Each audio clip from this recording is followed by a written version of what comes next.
Shut down I-96 for hours. It was an overnight crash with a tow truck, an SUV, and a car fire. But it's what the tow truck driver did that made this a crazy story instead of a terrible one.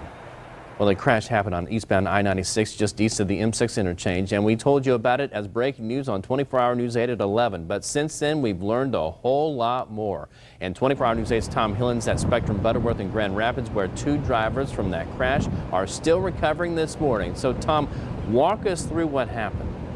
Absolutely, Brett. This gets a little complicated, so we are going to show you this morning what went down on that highway. So first of all, an SUV with a couple inside, they get a flat tire, so they pull over. They call for help to get a tow truck out there to help them change that tire. So we're going to pretend this morning that our live truck is that tow truck. The woman passenger, she's outside the SUV when the tow truck gets on scene. The driver says, "Hey, go sit in my tow truck to keep you safer." He is then in the back of that SUV where their spare tire is in the gear, working to get something. He hears a car hit his wrecker, so he quickly jumps into the back of that SUV. His leg is still dangling out.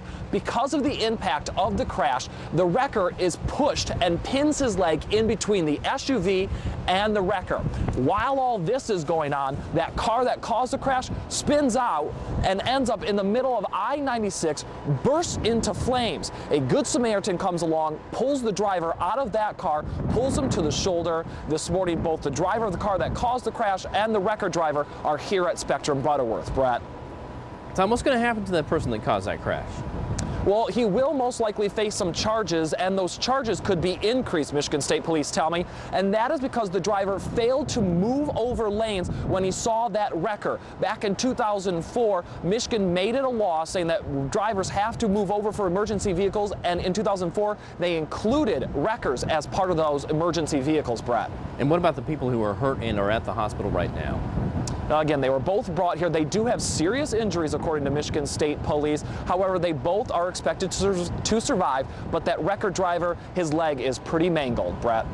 All right, Tom Hillen, live in Grand Rapids. Thank you, Tom.